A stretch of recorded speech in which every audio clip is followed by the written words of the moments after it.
क्या आपने कभी महसूस किया है कि कुछ बातें, कुछ लोग या कुछ घटनाएं हमारे जीवन से बहुत पहले जा चुकी होती हैं, लेकिन उनका असर हमारे मन में आज भी बना रहता है? हम बाहर से सामान्य दिखाई देते हैं, लेकिन भीतर ही भीतर किसी पुराने दर्द, पछतावे, असफलता या टूटे हुए रिश्ते का बोझ उठाए घूम रहे होते हैं। कई बार हम रातों को जागकर उन्हीं घटनाओं के बारे में सोचते रहते हैं, बार बार खुद से वही सवाल पूछते हैं। अगर मैंने ऐसा किया होता तो, अगर वह इंसान वापस आ जाए तो, अगर मेरी गलती न होती तो। लेकिन इन सवालों का कोई अंत नहीं होता। जितना हम इनके जवाब खोजने की कोशिश करते हैं, उतना ही हमारा मन उलझता चला जाता है। धीरे धीरे ये आदत हमारी खुशी, आत्मविश्वास और मानसिक शांति को खा जाती है। निक ट्रेंटन अपनी पुस्तक द आर्ट ऑफ लेटिंग गो में इसी समस्या का समाधान बताते हैं। उनका कहना है कि जीवन में सबसे बड़ी ताकत सब कुछ पकड़ कर रखने में नहीं, बल्कि सही समय पर छोड़ देना सीखने में है। जब हम छोड़ना सीख जाते हैं, तभी वास्तव में जीना शुरू करते हैं। लेखक सबसे पहले ये समझाते हैं कि लेटिंग गो का अर्थ हार मान लेना या अपनी जिम्मेदारियों से भाग जाना बिल्कुल नहीं है। बहुत से लोग सोचते हैं कि अगर उन्होंने किसी बात को छोड़ दिया तो इसका मतलब है कि वे कमज़ोर हैं या उन्हें कोशिश करना बंद कर दिया है। लेकिन सच्चाई इससे बिल्कुल अलग है। किसी ऐसी चीज़ को पकड़कर रखना जो केवल आपको दर्द दे रही हो, वास्तव में कमजोरी की निशानी है, जबकि उस दर्द को स्वीकार करके आगे बढ़ जाना मानसिक परिपक्वता का प्रमाण है। कल्पना कीजिए कि आपके हाथ में एक भारी पत्थर है। शुरुआत में उसका वजन सामान्य लगता है, लेकिन अगर आप उसे कई घंटों तक पकड़े रहें तो वही पत्थर असहनीय लगने लगेगा। पत्थर का वजन नहीं बढ़ा, लेकिन उसे लगातार पकड़े रहने से आपकी ताकत खत्म होने लगी। हमारे मन में दबे हुए दुख, गुस्से, अपराध बोध और नकारात्मक यादें भी ठीक उसी पत्थर की तरह होती हैं। समस्या दर्द में नहीं, बल्कि उसे लगातार पकड़े रहने में होती है।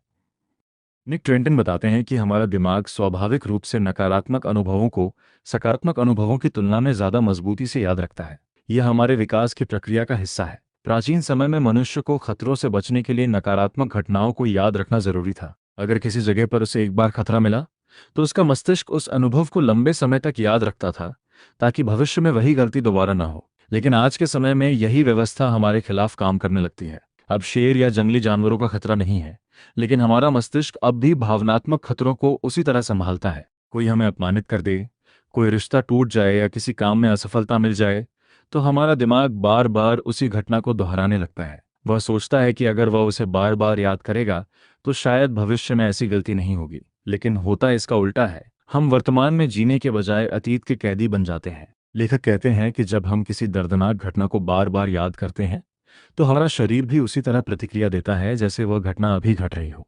हमारी धड़कन तेज हो जाती है, तनाव बढ़ जाता है, मांसपेशियां सख्त होने लगती हैं और शरीर में स्ट्रेस हार्मोन बढ़ने लगते हैं। इसलिए केवल यादें ही हमें परेशान नहीं करती, बल्कि हमारा पूरा शरीर उस दर्द को बार बार जीता है। यही कारण है कि कुछ लोग वर्षों पुरानी घटनाओं से भी आज तक बाहर नहीं निकल पाते। घटना समाप्त हो चुकी होती है, लेकिन उसका प्रभाव उनके वर्तमान जीवन को नियंत्रित करता रहता है। निक ट्रेंटन एक बहुत महत्वपूर्ण बात कहते हैं कि इंसान अक्सर वास्तविकता से ज्यादा अपनी बनाई हुई कहानी से दुखी होता है। कोई व्यक्ति हमें छोड़कर चला गया, यह एक वास्तविक घटना है, लेकिन उसके बाद हमारा मन कहानियां बनाना शुरू कर देता है। शायद मैं अच्छा नहीं था, कोई मुझे कभी प्यार नहीं करेगा, मेरी जिंदगी खत्म हो गई, मैं हमेशा अकेला रहूंगा। इन कहानियों का वास्तविकता से कोई सीधा संबंध नहीं होता, लेकिन धीरे धीरे हम इन्हें सच मानने लगते हैं। फिर हमारा आत्मविश्वास गिरने लगता है और हम हर नई परिस्थिति को भी उसी पुराने डर के चश्मे से देखने लगते हैं। लेखक कहते हैं कि हमारी सबसे बड़ी समस्या घटनाएं नहीं होती, बल्कि उन घटनाओं के बारे में हमारी व्याख्या होती है। पुस्तक में यह भी बताया गया है कि इंसान को हर चीज पर नियंत्रण रखने की आदत होती है। हम चाहते हैं कि लोग हमारे अनुसार व्यवहार करें, परिस्थितियां हमारी इच्छा के अनुसार बदलें और भविष्य वैसा ही हो जैसा हमने सोचा है। लेकिन जीवन कभी भी पूरी तरह हमारे नियंत्रण में नहीं होता। जब वास्तविकता हमारी अपेक्षाओं से अलग होती है, तब हम निराश हो जाते हैं। जितना अधिक हम हर चीज को नियंत्रित करने की कोशिश करते हैं, उतना ही अधिक तनाव महसूस करते हैं। लेखक समझाते हैं कि मानसिक शांति का पहला नियम यह स्वीकार करना है कि जीवन में बहुत सी चीजें ऐसी हैं जिन्हें हम बदल नहीं सकते। हम मौसम नहीं बदल सकते, दूसरे लोगों का स्वभाव नहीं बदल सकते, अतीत नहीं बदल सकते और कई बार परिस्थितियां भी नहीं बदल सकते। लेकिन हम हमेशा यह चुन सकते हैं कि उन परिस्थितियों पर हमारी प्रतिक्रिया कैसी होगी। निक ट्रेंटन बताते हैं कि छोड़ देना एक निर्णय नहीं, बल्कि एक अभ्यास है। यह कोई ऐसा बटन नहीं है जिसे दबाते ही सारी भावनाएं गायब हो जाएं, बल्कि यह हर दिन लिया जाने वाला एक छोटा सा फैसला है। जब भी पुरानी यादें वापस आएं, तब खुद को वर्तमान में वापस लाना। जब भी अपराध बोध आए, तब खुद को माफ करना। और जब भी भविष्य का डर सताए, तब वर्तमान क्षण पर ध्यान देना। यही धीरे धीरे लेटिंग गो की आदत बनाता है। शुरुआत में यह कठिन लगता है क्योंकि हमारा दिमाग वर्षों से एक ही तरीके से सोचने का आदी होता है। लेकिन जैसे किसी नई भाषा या नई आदत को सीखने में समय लगता है, वैसे ही मन को छोड़ना सिखाने में भी धैर्य की आवश्यकता होती है। लेखक एक और गहरी बात बताते हैं कि कई लोग अपने दुख को अपनी पहचान बना लेते हैं। वे वर्षों तक कहते रहते हैं, मेरे साथ हमेशा गलत होता है, मैं बहुत बदकिस्मत हूँ, मैं कभी खुश नहीं रह सकता। धीरे धीरे यह केवल एक विचार नहीं रहता, बल्कि उनकी पहचान बन जाता है। जब दुख पहचान बन जाता है, तब व्यक्ति उसे छोड़ना भी नहीं चाहता, क्योंकि उसे लगता है कि अगर उसने अपना दर्द छोड़ दिया तो उसकी पहचान ही खत्म हो जाएगी। लेकिन वास्तविकता यह है कि आप अपने अनुभव नहीं हैं, आप अपनी असफलताएं नहीं हैं, आप अपने टूटे हुए रिश्ते नहीं हैं, आप अपने अतीत की गलतियां भी नहीं हैं। ये सभी केवल जीवन के अनुभव हैं, आपकी असली पहचान नहीं। निक ट्रेंटन हमें याद दिलाते हैं कि जीवन एक बहती हुई नदी की तरह है। अगर नदी हर पत्थर से चिपककर बैठ जाए तो वह कभी आगे नहीं बढ़ पाएगी। वह हर बाधा के चारों ओर रास्ता बनाकर आगे निकल जाती है। ठीक उसी तरह जीवन भी तभी आगे बढ़ता है जब हम हर दर्द, हर पछतावे और हर असफलता को हमेशा के लिए अपने साथ ढोने के बजाय उनसे सीख लेकर आगे बढ़ना सीखते हैं। अतीत को मिटाया नहीं जा सकता, लेकिन उसके साथ हमारा रिश्ता जरूर बदला जा सकता है। जब हम अतीत को अपने वर्तमान का मालिक बनाना बंद कर देते हैं, तभी भविष्य नई संभावनाओं से भरना शुरू होता है। इसी सोच के साथ लेखक हमें इस यात्रा की शुरुआत करने के लिए प्रेरित करते हैं। वे कहते हैं कि मानसिक स्वतंत्रता किसी बाहरी उपलब्धि से नहीं मिलती। वह तब मिलती है जब हम अपने भीतर जमा हुए उन अदृश्य बोझों को धीरे धीरे उतारना शुरू करते हैं, जिन्हें हम वर्षों से उठाए हुए हैं। जिस दिन हम ये समझ जाते हैं कि हर चीज को पकड़कर रखना आवश्यक नहीं है, उसी दिन हमारे भीतर सच्ची शांति का जन्म होता है। निक ट्रेंटन आगे बताते हैं कि हमारे जीवन का सबसे बड़ा दुश्मन अक्सर कोई बाहरी व्यक्ति नहीं होता, बल्कि हमारा अपना मन होता है। बाहर की समस्याएं जितना हमें परेशान नहीं करती, उससे कहीं अधिक हमारी अपनी सोच हमें थका देती है। एक छोटी सी घटना भी तब बड़ी समस्या बन जाती है जब हम उसे अपने दिमाग में बार बार दोहराने लगते हैं। इसी आदत को लेखक ओवरथिंकिंग कहते हैं। ओवरथिंकिंग का मतलब केवल ज्यादा सोचना नहीं है, बल्कि एक ही बात को बार बार अलग अलग तरीकों से सोचते रहना, बिना किसी समाधान तक पहुंचे। ऐसा व्यक्ति हमेशा यही महसूस करता है कि अगर वह थोड़ी और देर सोच लेगा तो शायद उसे सही जवाब मिल जाएगा। लेकिन वास्तविकता यह है कि हर अतिरिक्त विचार उसे समाधान के और करीब नहीं, बल्कि उलझन के और गहरे ले जाता है। लेखक कहते हैं कि हमारा मन एक बंद कमरे की तरह है। अगर उस कमरे में एक ही आवाज बार बार गूंजती रहे तो धीरे धीरे वह इतनी तेज लगने लगती है कि बाकी सारी आवाजें सुनाई देना बंद हो जाती हैं। ठीक ऐसा ही हमारे विचारों के साथ होता है। जब हम किसी एक दर्दनाक घटना पर लगातार ध्यान देते हैं तो जीवन की बाकी अच्छी बातें हमारी नज़र से ओझल हो जाती हैं। हमारे पास परिवार होता है, दोस्त होते हैं, अवसर होते हैं, नई शुरुआत करने के मौके होते हैं, लेकिन हमारा पूरा ध्यान केवल उसी एक बात पर अटका रहता है जिसने हमें दुख दिया था। धीरे धीरे हमारा दिमाग ये मानने लगता है कि हमारी पूरी जिंदगी सिर्फ उसी दर्द के इर्द गिर्द घूमती है। यही कारण है कि कई लोग वास्तविकता से नहीं, बल्कि अपने विचारों से हार जाते हैं। निक ट्रेंटन बताते हैं कि ओवरथिंकिंग की सबसे बड़ी समस्या ये है कि यह हमें वर्तमान से काट देती है। जब हम लगातार अतीत के बारे में सोच रहे होते हैं, तब हम वर्तमान के खूबसूरत पलों को जी ही नहीं पाते, और जब हम भविष्य की चिंता में डूबे रहते हैं, तब भी वर्तमान हमारे हाथ से निकल जाता है। इस तरह हमारा मन हमेशा या तो बीते हुए समय में रहता है या आने वाले समय में, लेकिन जीवन केवल वर्तमान क्षण में घटित होता है। जो व्यक्ति वर्तमान को खो देता है, वह धीरे धीरे अपनी शांति भी खो देता है। लेखक एक बहुत दिलचस्प उदाहरण देते हैं। मान लीजिए कि किसी व्यक्ति ने आपको कुछ कठोर शब्द कह दिए। वास्तविक घटना केवल कुछ मिनटों की थी, लेकिन उसके बाद अगर आप अगले 7 दिनों तक उसी घटना को याद करके दुखी होते रहें, तो वास्तव में आपको 7 दिनों तक किसने दुख दिया, उस व्यक्ति ने या आपके अपने विचारों ने? लेखक का उत्तर स्पष्ट है, घटना छोटी थी, लेकिन आपने उसे अपने मन में जीवित रखा। इसका अर्थ ये नहीं कि सामने वाले की गलती सही थी, बल्कि यह है कि आपने अनजाने में अपने मन की चाबी उसी व्यक्ति को सौंप दी। जब तक आप उस घटना को पकड़े रहेंगे, तब तक वह व्यक्ति आपके जीवन पर प्रभाव डालता रहेगा, चाहे वह आपके सामने हो या ना हो। पुस्तक में आगे बताया गया है कि अधिकांश लोग अपनी भावनाओं से भागते हैं। जब उन्हें दुख होता है तो वे खुद को व्यस्त रखने लगते हैं। जब गुस्सा आता है तो उसे दबा देते हैं। जब डर लगता है तो उसे स्वीकार करने के बजाय मजबूत बनने का दिखावा करते हैं। शुरुआत में यह तरीका आसान लगता है, लेकिन दबाई हुई भावनाएं कभी समाप्त नहीं होती। वे केवल हमारे अवचेतन मन में चली जाती हैं और समय मिलने पर पहले से भी अधिक ताकत के साथ वापस लौट आती हैं। कई बार बिना किसी स्पष्ट कारण के अचानक बेचैनी, चिड़चिड़ापन या उदासी महसूस होने लगती है। लेखक कहते हैं कि ऐसा इसलिए होता है क्योंकि जिन भावनाओं को हमने कभी महसूस ही नहीं किया, वे आज भी हमारे भीतर जगह बनाए हुए हैं।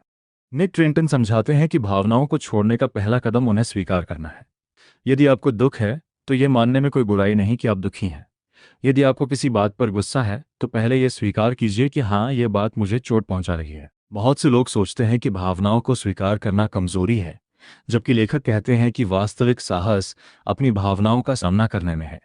जिस घाव को हम देखना ही नहीं चाहते वह कभी भर नहीं सकता, लेकिन जिस घाव की सफाई की जाती है समय के साथ वह ठीक होने लगता है। लेखक एक और महत्वपूर्ण सिद्धांत बताते हैं जिसे हम भावनाओं से दूरी बनाना या सेल्फ डिस्टेंसिंग कह सकते हैं। इसका अर्थ अपनी भावनाओं को दबाना नहीं, बल्कि उन्हें एक पर्यवेक्षक की तरह देखना है।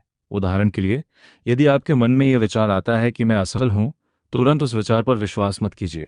इसके बजाय स्वयं से कहिए, मेरे मन में इस समय यह विचार आ रहा है कि मैं असफल हूं। इन दोनों वाक्यों में बहुत बड़ा अंतर है। पहले वाक्य में आपने उस विचार को अपनी पहचान बना लिया, दूसरे वाक्य में आपने केवल उसे एक विचार के रूप में देखा। लेखक कहते हैं कि हर विचार सच नहीं होता। हमारा दिमाग दिन भर हजारों विचार पैदा करता है, जिनमें से बहुत से केवल डर, असुरक्षा और पुरानी आदतों परिणाम होते हैं। निक ट्रेंटन बताते हैं कि हमारा मन अक्सर सबसे बुरे परिणाम की कल्पना करता है। यदि किसी मित्र ने फोन नहीं उठाया तो मन तुरंत सोचने लगता है कि शायद वह नाराज है।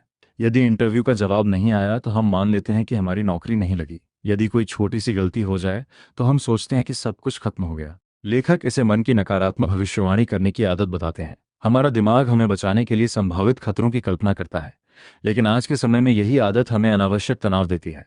इसलिए हर विचार पर भरोसा करना आवश्यक नहीं है।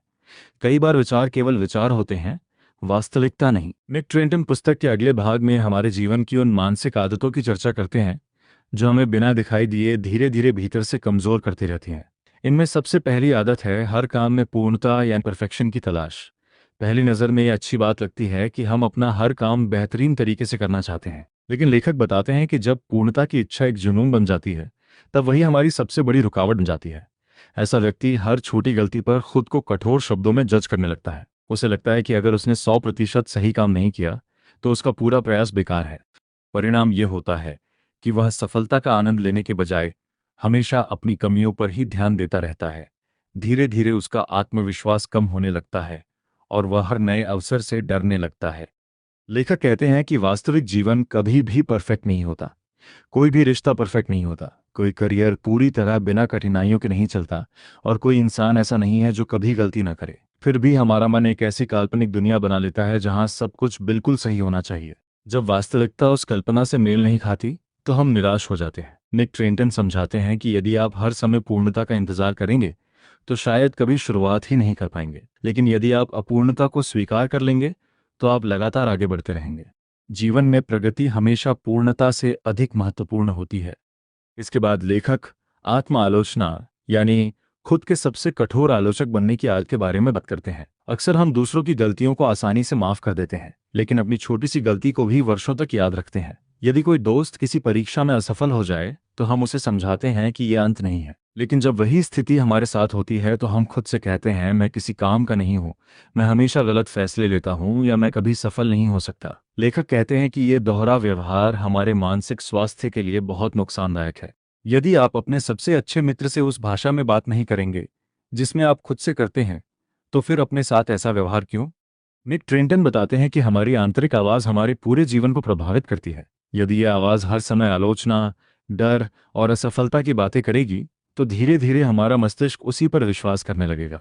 लेकिन यदि हम खुद से सम्मान और दया के साथ बात करना शुरू करें तो हमारा आत्मविश्वास भी धीरे धीरे लौटने लगता है। लेखक ये नहीं कहते कि अपनी गलतियों को नज़रअंदाज कर दीजिए, बल्कि वे कहते हैं कि गलती को स्वीकार कीजिए, उससे सीखिए, लेकिन उसे अपनी पहचान मत बनने दीजिए। एक गलती आपको बुरा इंसान नहीं बनाती, वह केवल ये बताती है कि आप सीखने की प्रक्रिया में हैं। पुस्तक में आगे अपराध बोध यानी गिल्ट की भावना पर गहराई से चर्चा की गई है।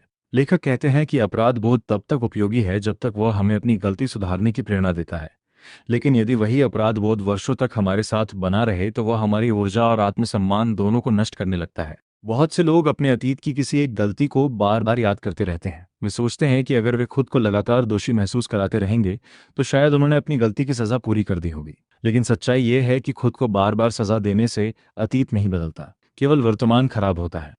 निक ट्रेंटन कहते हैं कि हमें यह समझना होगा कि उस समय आपने वही निर्णय लिया था जो आपकी उस समय की समझ, अनुभव और परिस्थिति के अनुसार आपको सही लगा। आज आपके पास अधिक अनुभव है, इसलिए आपको अपनी पुरानी गलती बड़ी दिखाई देती है, लेकिन उस समय आप वही व्यक्ति नहीं थे जो आज हैं। यदि आपने अपनी गलती से सीख लिया है तो लगातार खुद को दोष देना किसी भी तरह से लाभदायक नहीं है। असली विकास तब होता है जब हम गलती को स्वीकार करके अपने वर्तमान को बेहतर बनाने का निर्णय लेते हैं। इसके बाद लेखक क्षमा यानी फॉरगिवनेस की बात करते हैं। ये पुस्तक का सबसे महत्वपूर्ण संदेशों में से एक है। बहुत से लोग सोचते हैं कि किसी को माफ करना मतलब उसकी गलती को सही मान लेना है, लेकिन लेखक स्पष्ट करते हैं कि क्षमा का अर्थ किसी के व्यवहार को उचित ठहराना नहीं है। क्षमा का अर्थ है उस घटना को अपने मन पर हमेशा के लिए राज करने का अधिकार न देना। जब हम किसी व्यक्ति के प्रति वर्षों तक गुस्सा और नफरत रखते हैं तो सबसे अधिक नुकसान उसी व्यक्ति का नहीं बल्कि हमारा होता है। हम हर दिन उसी घटना को याद करके अपने भीतर तनाव और पीड़ा पैदा करते रहते हैं। लेखक एक सुंदर उदाहरण देते हैं। कल्पना कीजिए कि आपने अपने हाथ में जलता हुआ कोयला पकड़ रखा है ताकि सही समय आने पर आप उसे किसी दूसरे व्यक्ति पर फेंक सकें, लेकिन जब तक वह कोयला आपके हाथ में है सबसे पहले वह आपको ही जला रहा है। यही स्थिति नफरत और बदले की भावना की होती है। हम सोचते हैं कि हम दूसरे व्यक्ति को सजा दे रहे हैं, जबकि वास्तव में हम खुद को ही हर दिन मानसिक पीड़ा दे रहे होते हैं। इसलिए क्षमा दूसरे व्यक्ति के लिए नहीं बल्कि अपनी शांति के लिए आवश्यक है। निक ट्रेंटन आगे रिश्तों के बारे में बात करते हुए कहते हैं कि जीवन में हर रिश्ता हमेशा के लिए नहीं होता। कुछ लोग हमारे जीवन में हमें खुशियां देने आते हैं, कुछ हमें कठिन सबक सिखाने आते हैं और कुछ केवल थोड़े समय के लिए हमारे साथ चलते हैं। लेकिन हम अक्सर हर रिश्ते को हमेशा बनाए रखने की कोशिश करते हैं। जब कोई रिश्ता समाप्त होता है तो हम उसे अपनी असफलता मान लेते हैं। लेखक कहते हैं कि हर रिश्ता टूटना असफलता नहीं होता। कई बार दो अच्छे लोग भी अलग रास्तों पर चले जाते हैं क्योंकि उनका जीवन अलग दिशाओं में आगे बढ़ रहा होता है। ऐसे समय में उस रिश्ते को सम्मान के साथ स्वीकार करके आगे बढ़ जाना ही मानसिक परिपक्वता है। वे यह भी बताते हैं कि किसी व्यक्ति को छोड़ देना और उसके प्रति बुरी भावना रखना दो अलग अलग बातें हैं। आप किसी ऐसे व्यक्ति से दूरी बना सकते हैं जो लगातार आपके आत्मसम्मान, मानसिक शांति या आत्मविश्वास को नुकसान पहुंचा रहा है। इसका अर्थ यह नहीं कि आप उससे नफरत करते हैं। इसका अर्थ केवल इतना है कि आपने अपनी मानसिक शांति को प्राथमिकता देने का निर्णय लिया है। लेखक इसे स्वस्थ सीमाएं, हेल्थ बाउंड्रीज कहते हैं। जो व्यक्ति अपनी सीमाएं तय नहीं करता वह धीरे धीरे दूसरों की अपेक्षाओं में खुद को खो देता है। पुस्तक का एक और महत्वपूर्ण विचार यह है कि हम अक्सर दूसरों की राय को अपनी पहचान बना लेते हैं।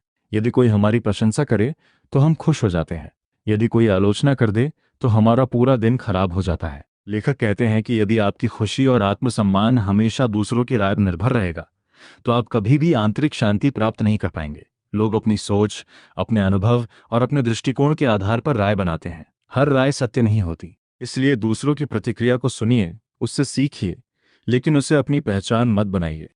निक ट्रेंटन बार बार यह संदेश देते हैं कि मानसिक स्वतंत्रता तभी आती है जब हम अपने मूल्य को बाहरी परिस्थितियों से अलग करना सीखते हैं। आपकी सफलता, असफलता, रिश्ते, नौकरी या दूसरों की राय, इनमें से कोई भी आपकी वास्तविक पहचान नहीं है। आपकी पहचान आपके चरित्र, आपके मूल्यों और हर परिस्थिति में आगे बढ़ने की क्षमता से बनती है। जब ये समझ हमारे भीतर बैठ जाती है तब धीरे धीरे हम उन चीज़ों को छोड़ना सीख जाते हैं जिन्हें हम वर्षों से अपने दिल और दिमाग पर बोझ बनाकर उठाए होते। लेखक अंत में कहते हैं कि जीवन हमें बार बार एक ही प्रश्न पूछता है, क्या आप अपने अतीत का बोझ उठाकर आगे बढ़ना चाहते हैं या उसे वहीं रखकर एक नई शुरुआत करना चाहते हैं? इस प्रश्न का उत्तर कोई और नहीं दे सकता। ये निर्णय केवल हमें लेना होता है, और जिस दिन हम ये निर्णय ले लेते हैं उसी दिन हमारी आंतरिक स्वतंत्रता की यात्रा वास्तव में शुरू होती है। निक ट्रेंटन पुस्तक के अंतिम भाग में हमें यह समझाते हैं कि लेटिंग गो कोई ऐसी मंजिल नहीं है जहां एक बार पहुंच जाने के बाद जीवन में कभी कोई परेशानी नहीं आएगी, बल्कि ये एक ऐसी आदत है जिसे हर दिन, हर परिस्थिति में अभ्यास के माध्यम से मजबूत बनाना पड़ता है। जीवन हमेशा बदलता रहेगा। कभी सब कुछ हमारी इच्छा के अनुसार होगा तो कभी बिल्कुल विपरीत। कभी लोग हमारा साथ देंगे तो कभी वही लोग हमें निराश कर देंगे। कभी सफलता मिलेगी तो कभी असफलता का सामना करना पड़ेगा। लेकिन जो व्यक्ति छोड़ना सीख जाता है वह इन उतार चढ़ावों के बीच भी अपने भीतर की शांति को बनाए रखना सीख लेता है। यही इस पुस्तक का सबसे बड़ा संदेश है। बाहरी दुनिया को नियंत्रित करने से पहले अपने भीतर की दुनिया को संभालना सीखिए। लेखक कहते हैं कि अधिकांश लोग अपनी खुशियों को भविष्य से जोड़ देते हैं। वे सोचते हैं कि जब उन्हें मनचाही नौकरी मिलेगी तब वे खुश होंगे, जब बैंक खाते में अधिक पैसे होंगे तब वे निश्चिंत होंगे, जब कोई उन्हें पूरी तरह समझने वाला साथी मिलेगा तब उनका जीवन पूर्ण हो जाएगा। लेकिन जैसे ही एक लक्ष्य पूरा होता है मन तुरंत अगला लक्ष्य बना लेता है। इस प्रकार इंसान हमेशा किसी आने वाले कल के पीछे भागता रहता है और आज के दिन को जीना भूल जाता है। निक ट्रेंटन बताते हैं कि यदि हम वर्तमान क्षण में संतुष्टि महसूस करना नहीं सीखते तो भविष्य की कोई भी उपलब्धि हमें लंबे समय तक खुश नहीं रख सकती। सच्ची शांति किसी मंजिल पर नहीं मिलती बल्कि हर दिन जीने के तरीके में मिलती है। वे हमें वर्तमान में जीने की एक सरल लेकिन प्रभावशाली तकनीक बताते हैं जब भी आपका मन अतीत की किसी घटना या भविष्य की किसी चिंता में उलझने लगे, तो स्वयं से एक प्रश्न पूछिए, इस समय, इसी क्षण, क्या मैं सुरक्षित हूँ?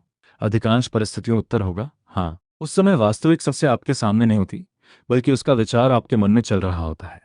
जैसे ही आप वर्तमान क्षण पर ध्यान देते हैं, आपका मन धीरे धीरे शांत होने लगता है। लेखक कहते हैं कि मन को वर्तमान में वापस लाने की यह आदत जितनी अधिक मजबूत होगी, उतना ही कम तनाव आपके जीवन पर प्रभाव डालेगा। निक ट्रेंटन यह भी बताते हैं कि मानसिक शांति केवल सोच बदलने से नहीं आती, बल्कि जीवन शैली बदलने से भी आती है। यदि आपका शरीर लगातार थका हुआ है, यदि आपकी नींद पूरी नहीं होती, यदि आप पूरे दिन बिना रुके काम करते रहते हैं और स्वयं के लिए एक पल भी नहीं निकालते, तो आपका मन भी जल्दी तनावग्रस्त हो जाएगा। इसलिए वे सलाह देते हैं कि हर दिन कुछ समय केवल अपने लिए निकालिए।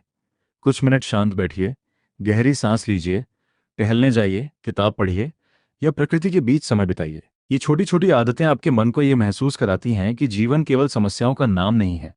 लेखक एक और महत्वपूर्ण बात कहते हैं, हर विचार पर प्रतिक्रिया देना आवश्यक नहीं है। हमारे मन में दिन भर हजारों विचार आते हैं। कुछ सकारात्मक होते हैं, कुछ नकारात्मक, कुछ डर से भरे होते हैं और कुछ बिल्कुल निरर्थक। लेकिन हम अक्सर हर विचार को गंभीरता से लेने लगते हैं। यदि मन कहे कि तुम असफल हो जाओगे, तो हम तुरंत डर जाते हैं। यदि मन कहे कि सब लोग तुम्हारे बारे में बुरा सोच रहे हैं, तो हम बिना प्रमाण के उस पर विश्वास कर लेते हैं। लेखक समझाते हैं कि मन एक रेडियो स्टेशन की तरह है, जो लगातार प्रसारण करता रहता है। लेकिन जैसे रेडियो की हर आवाज़ को सुनना जरूरी नहीं होता, वैसे ही हर विचार पर विश्वास करना भी जरूरी नहीं है। कई बार सबसे समझदारी भरा निर्णय केवल मुस्कुराकर उस विचार को गुजर जाने देना होता है। पुस्तक में आगे ये भी बताया गया है कि स्वीकार करना और हार मान लेना दो अलग अलग बातें हैं। यदि बारिश हो रही है तो उसे स्वीकार करना हार मानना नहीं है। इसका अर्थ केवल यह है कि आप वास्तविकता को पहचान रहे हैं। उसी प्रकार यदि कोई रिश्ता समाप्त हो गया है, यदि कोई अवसर हाथ से निकल गया है या यदि अतीत की कोई घटना बदली नहीं जा सकती, तो उसे स्वीकार करना कमजोरी नहीं बल्कि मानसिक शक्ति है। जब हम वास्तविकता से लड़ना बंद कर देते हैं, तभी हमारे पास उसे बेहतर ढंग से संभालने की ऊर्जा बचती है। पुस्तक के अंत में निक ट्रेंटन हमें याद दिलाते हैं कि जीवन बहुत छोटा है। यदि हम इसे पुराने दर्द, अनकहे गुस्से, लगातार चिंता और अंतहीन पछतावे में बिताते रहेंगे, तो वर्तमान हमारे हाथ से निकल जाएगा। हर नया दिन हमें एक नया अवसर देता है, खुद को माफ करने का, दूसरों को माफ करने का, नई शुरुआत करने का और एक हल्का जीवन जीने का। बीता हुआ कल अब वापस नहीं आएगा और आने वाला कल अभी हमारे हाथ में नहीं है। हमारे पास केवल आज है। और यदि हम आज को पूरी जागरूकता, शांति और कृतज्ञता के साथ जीना सीख जाएं, तो यही सबसे बड़ी सफलता होगी। यही इस पुस्तक का सार है कि खुश रहने का रहस्य सब कुछ पा लेने में नहीं, बल्कि उन चीज़ों को छोड़ देने में है जो हमारी शांति छीन रही हैं। जब हम अतीत की जंजीरों से खुद को मुक्त कर देते हैं, तब भविष्य डर नहीं लगता। जब हम दूसरों की राय से अपनी पहचान अलग कर लेते हैं, तब आत्मविश्वास जन्म लेता है। जब हम हर भावना को आने और जाने देते हैं, तब मन स्थिर होता है। और जब हम जीवन को नियंत्रित करने की जगह उसे स्वीकार करना सीख जाते हैं, तभी वास्तविक स्वतंत्रता का अनुभव होता है। तो दोस्तों, यही था निक ट्रेंटन की पुस्तक द आर्ट ऑफ लेटिंग गो का सार। उम्मीद है कि इस वीडियो ने आपको यह समझने में मदद की होगी कि जीवन में आगे बढ़ने के लिए हर लड़ाई लड़ना जरूरी नहीं होता। कई बार सबसे बड़ी जीत उसी क्षण मिलती है जब हम उन बातों को छोड़ देते हैं जो हमें भीतर से तोड़ रही होती हैं। अगर आपको ये वीडियो ज्ञानवर्धक और प्रेरणादायक लगा हो, तो बुकवे को अपना प्यार जरूर दीजिए। वीडियो को लाइक कीजिए, अपने दोस्तों और परिवार के साथ शेयर कीजिए और ऐसे ही बेहतरीन किताबों के सार हिंदी में देखने के लिए हमारे चैनल को सब्सक्राइब करना बिल्कुल मत भूलिए। धन्यवाद। मिलते हैं अगली किताब के साथ एक नई सीख और एक नई प्रेरणा लेकर। तब तक अपना ख्याल रखिए और याद रखिए, कभी कभी जिंदगी बदलने के लिए कुछ नया पकड़ना नहीं, बल्कि कुछ पुराना छोड़ना जरूरी होता है।